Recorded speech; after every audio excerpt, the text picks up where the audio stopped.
Well, Mayor de Blasio certainly has had a rocky first couple of years in office, feuding with the governor, dealing with a spike in homelessness. So the question is, overall, how is he doing as we look forward to the second half of his first term? Well, my next guest worked up a report card to grade his performance. Tom Allon, President and CEO of City and State and a one-time mayoral candidate himself. Tom, thanks for a few minutes. I appreciate it. Thank you. Nice to be here.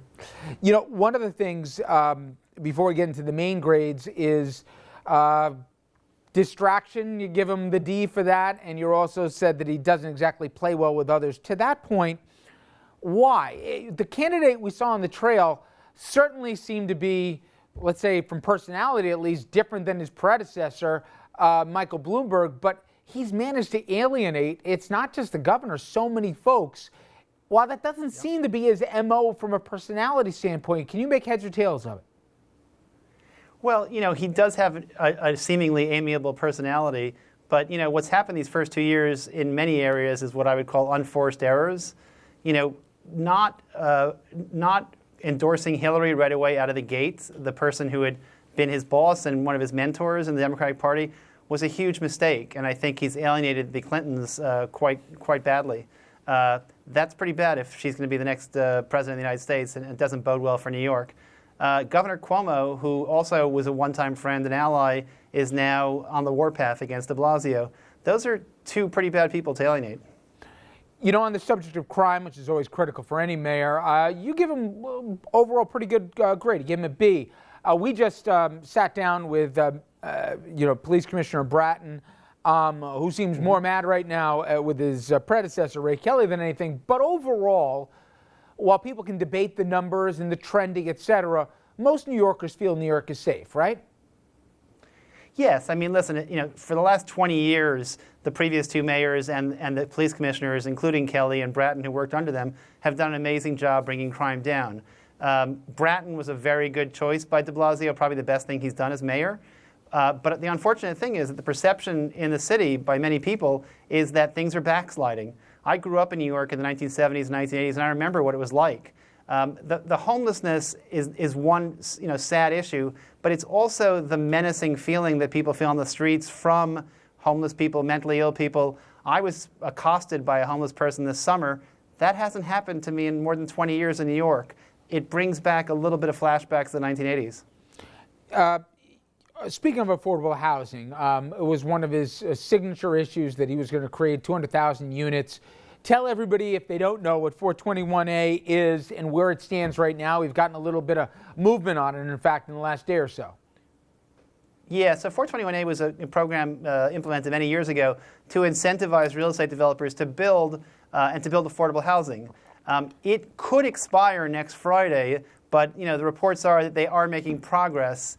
But if it expires, it could be a big problem for de Blasio's affordable housing plan.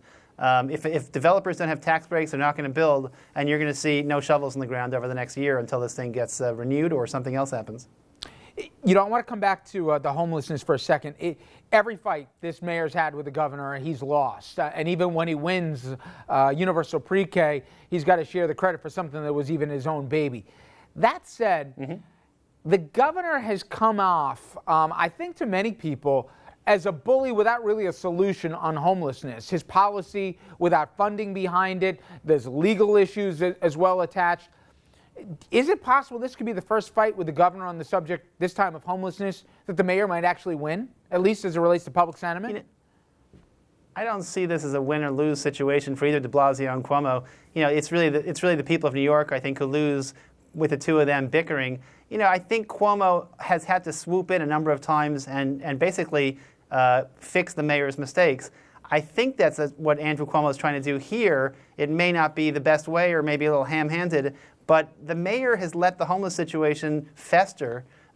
He didn't have a deputy mayor in place for the last 4 months who was responsible for implementing strategy.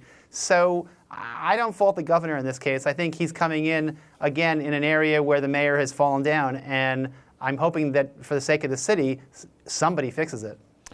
Finally, Tom, forecast the next couple of years. Do you see signs that the mayor got it? As you said, he had a tough sophomore year, but that he'll do more press availability, not to make an enemy of the fourth estate here, and that he's going to surround himself with better people, maybe even from the communication side. Does he get what went wrong the first 2 years or not? I think he gets it. The problem is the mayor's never going to win over the tabloids in the city, or at least certainly not the New York Post. Even the Times has kind of turned on him the past year. His communications team has gotten better, but even the victories or the small victories he's had haven't been really well articulated or well trumpeted. I think the next year it's going to be all eyes on Donald Trump and Hillary Clinton probably. So unless crime spikes up considerably, or God forbid New York has a serious terrorist incident, the mayor should be able to try to turn things around. But like a bad tennis player, he's made too many unforced errors. If he keeps on doing that, he may open the door for a potential challenger in 2017.